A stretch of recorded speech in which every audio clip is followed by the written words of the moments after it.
What is up, DJ Army Nethervvoid, also known as John, doing more strategy series for you this week. And this week I am doing the British Light Tier 5 Crusader. And let's look at the tech tree where this is in the British tree. It's right here going down the medium line. It's a pretty sweet little tank. The one thing is there's a couple obvious things. It has no armor on it at all. It's got really no survivability. The hit points are alright. They're for our tier 5.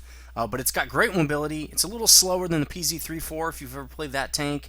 But it's also got a lower profile, so it makes it a little easier to hit. It's got a really nice gun, just like a lot of other British tanks. It's pretty accurate, and it's got a pretty nice pen on it at 110. But that's pretty much similar to other tier 5s. So it's not. They're kind of losing. The British don't on tier 5 anyway. At least with the Crusader, do not have a lot better pen than other tanks of their tier. They're about similar.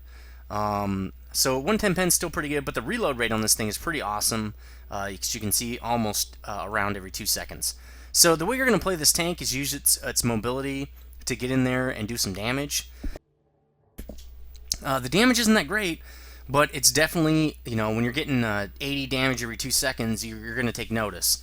So what you're going to do, hopefully, really what you want to do is attack in packs. I've noticed a lot that in the lower tiers, light tanks attacking in packs is much better, especially if you can flank and kind of basically split the make the guy only be able to shoot at one dude, one of you 2 guys or 3 guys hopefully. And that's kind of how I play this tank. I follow another guy who maybe is already in a battle with somebody. I kind of come in there and I add my weight to the fight and hopefully help kill the enemy before he kills my friend. And then we can either help somebody else out, a 3-on-1 or something like that. You're going to see in one of the games I have, I'm doing that a lot, and we end up winning. So let's get into some stats now that you know how to play this tank. 450 hit points, like I said, pretty average. A lot of these lower tier tanks are all about the same.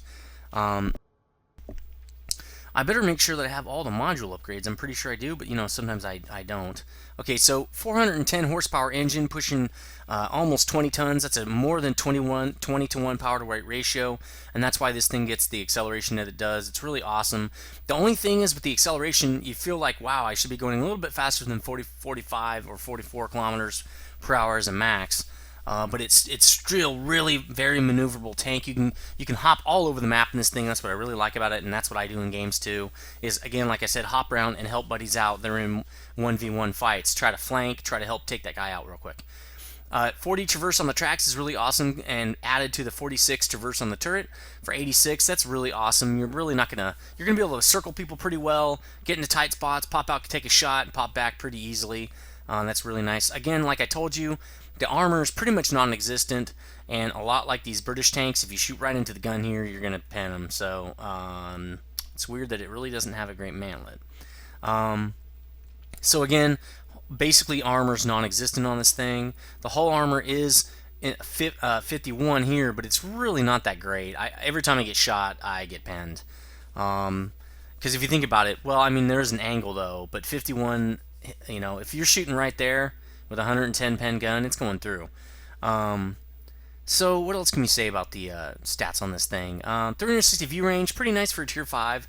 It works as a pretty good scout. 550 signal range is not the greatest in the game, but it's decent. Probably toward the end, if you and your allies are on opposite sides of the map, you might not be able to see each other with the radio. So let's get into modules here. Radio, again, like I said, 550, pretty nice. It steps up quite quickly there. Let's see if you could get it on. What was the tank before this? I've had this tank for a long time. Covenanter.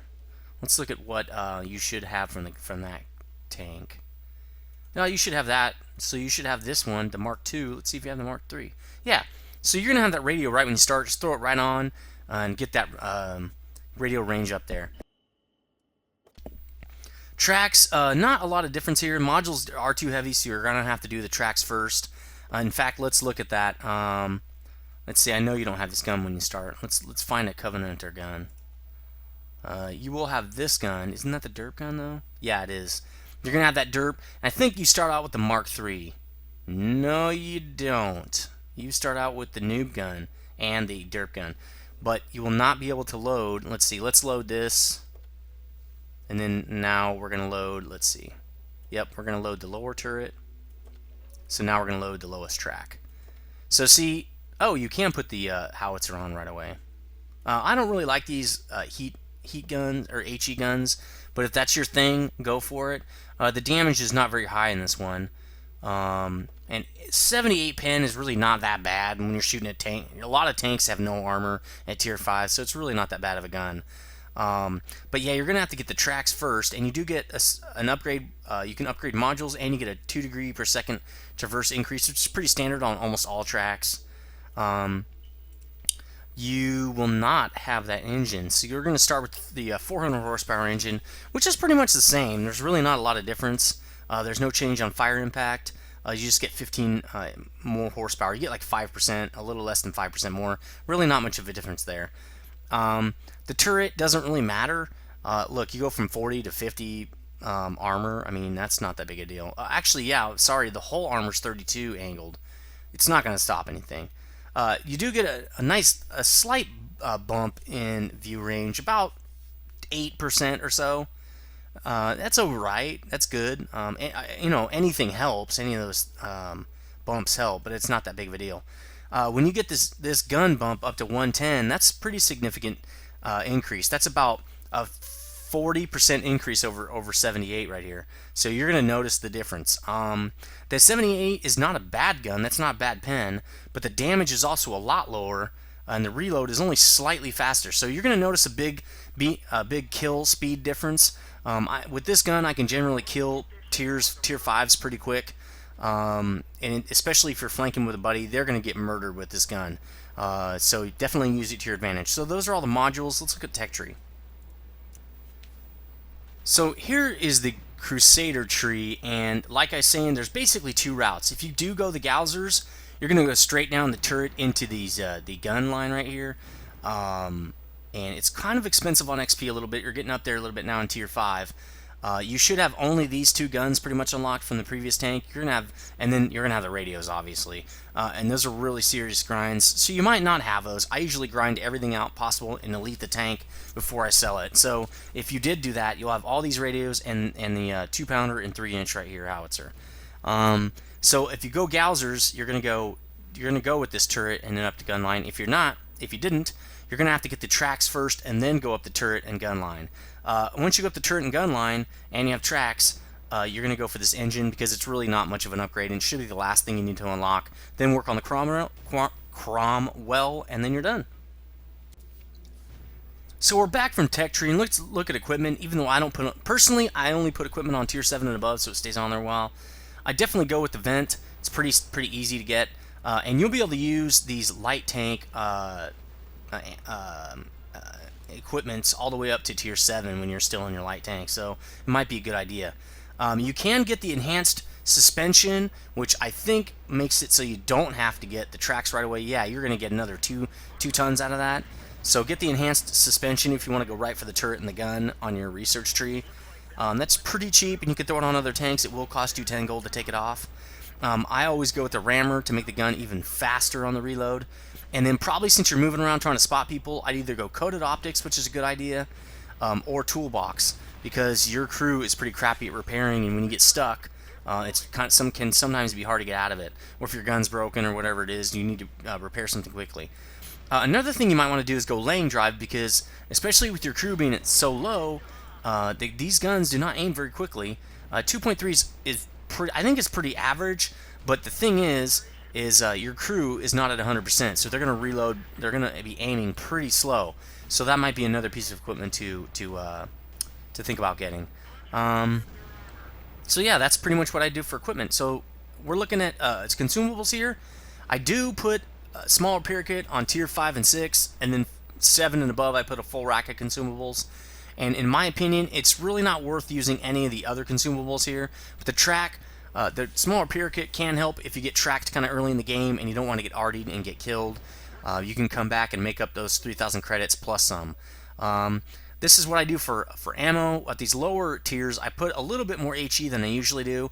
At the higher tiers, I usually put 4 rounds, and at the really high tier, nice pen guns, I only put 2. And this is really just for stopping caps. And the rest AP. That's how I do it. So let's get this thing into some battles and show you what I'm talking about here. So here's a game I had on Roomberg, and I wonder if I had two games on Roomberg that were good. I think I just had this game. Yeah, this game's looking familiar here. Okay.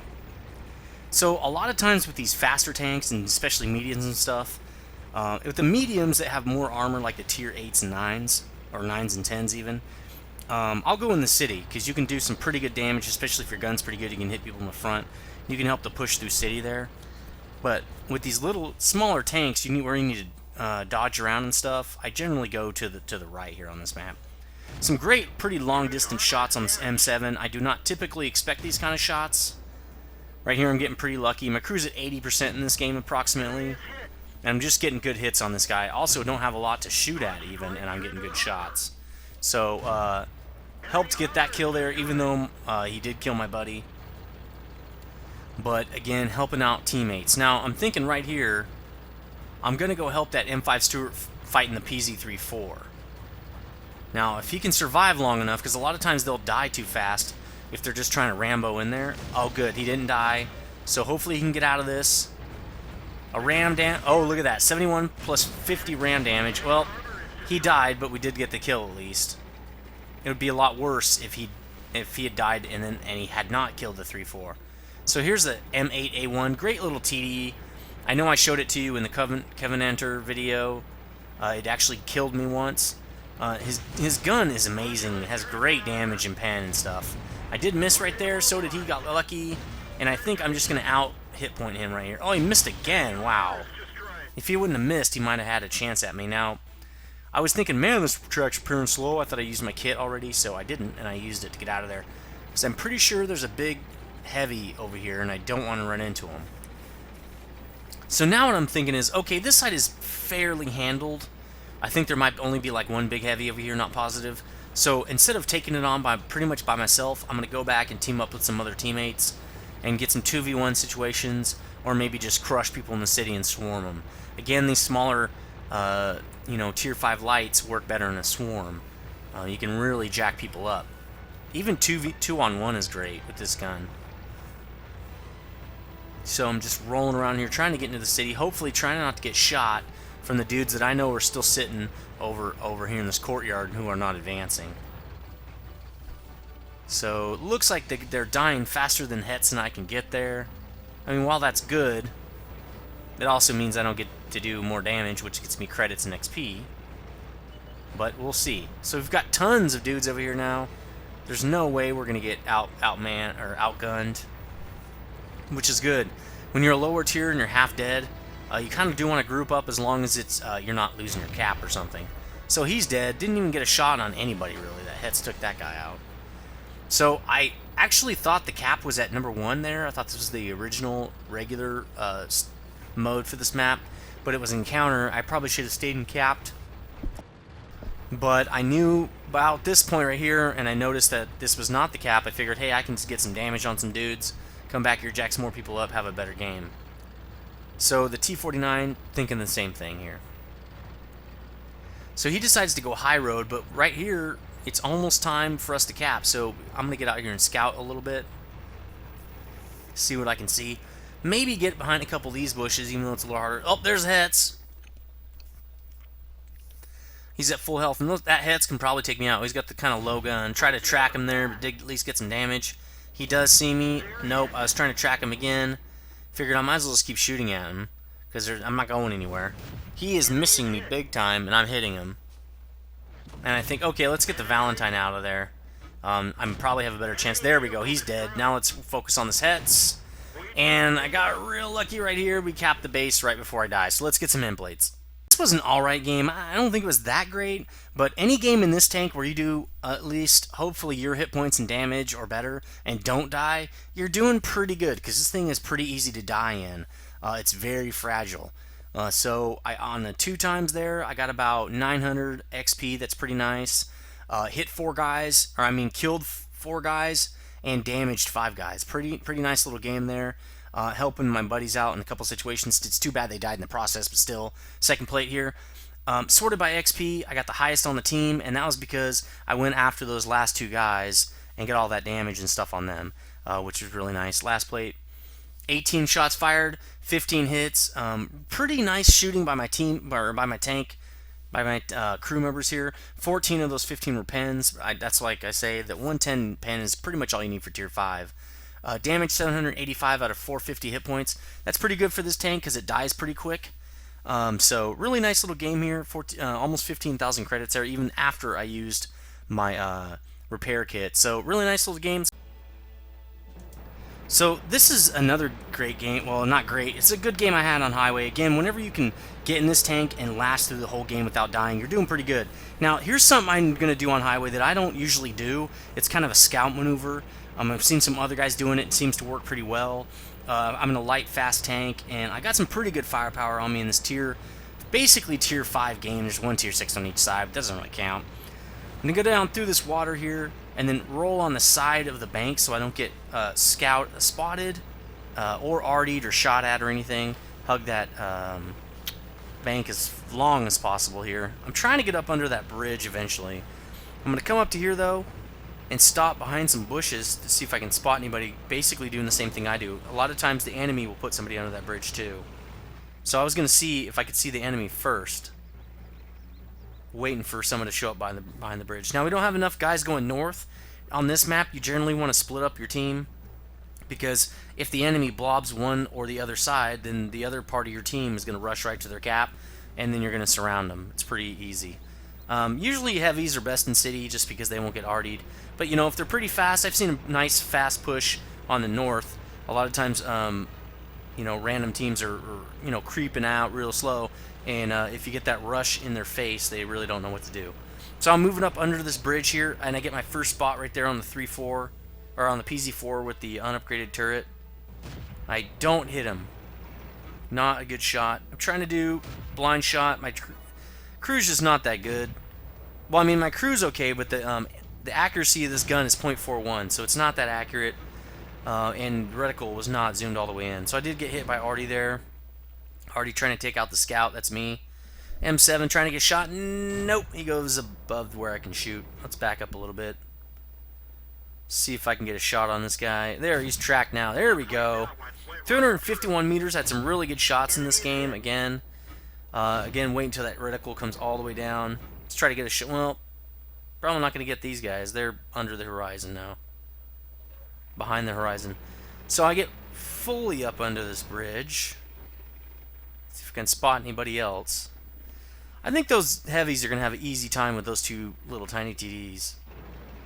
Let's go help City. It looks like we got one heavy fighting two. So let's go see if I can help with that situation. Or if that KV-1 dies and there's a heavy left over, maybe I can finish him off before he gets back to our base. Nope. Well, they killed one of them. Looks like the M4 is helping him out. That's good. And there's an Artie. One of our Arties is way up there in the town? What is he doing? At F0. Well, he must know what he's doing. He just killed somebody. Oh, he's got two more guys up there with him. Interesting. Are they a platoon? They are not. Huh. Never seen Artie do that. T-49 rushing right in, headlong into dying, basically. I don't know what he's doing. But the other guys keep taking off. Guess they're not watching their minimap. Right here, I'm just kind of closing in on a cap, seeing if I can get some kills, because I know at 9 kills to 1 death, we're definitely going to win this game. There's almost no way we can lose at this point. I mean, statistically speaking, would be really unheard of. So, there's a guy, but I can't see him, so I'm just going to come up and cap. I thought there was a Artie I could spot and kill right there, but actually there are only 2 Artie left that are right there. Excuse me. T-49. Here's another T-49. These are really good tanks. Got to be careful with these tanks. Luckily, he's not aiming at me. There's a grill, though. Let's kill him. That gun can wreak havoc on a tier 5 tank up close like that. Well, at any range, really. But let's get this guy out of the game. See if I can save a friend here. Boom! You're dead. You're dead. You're out of the game. Nope. He gets killed anyway. T-49. Don't get a shot on him. So the PZ-4 gets killed right there. Way behind enemy lines. I don't know what he was doing. Oh, T-49. You gonna shoot him? Oh, just in front of him. And again, I decided to repair my truck. Wait a minute. 2 TDs? I'm not going out there. You're crazy. So, M4 kills the T-49. I'm sure he has the derp gun. So I'm just kind of maneuvering to see if I can get some side scrape on this guy. Oh, he does get a hit on me and racks me, so I think I'm just going to chill out, make sure this guy can't kill me. I'm sure somebody else will kill him. There's no point in dying. So he's just waiting for me to pop out, and that's what that's what a lot of people do instead of sitting here and wait. So PZ-34 is going to shoot at him. So then he shoots at PZ-34. I can get a shot, but I miss. And that's the game. Let's get some end plates. So here's the first end plate to that game.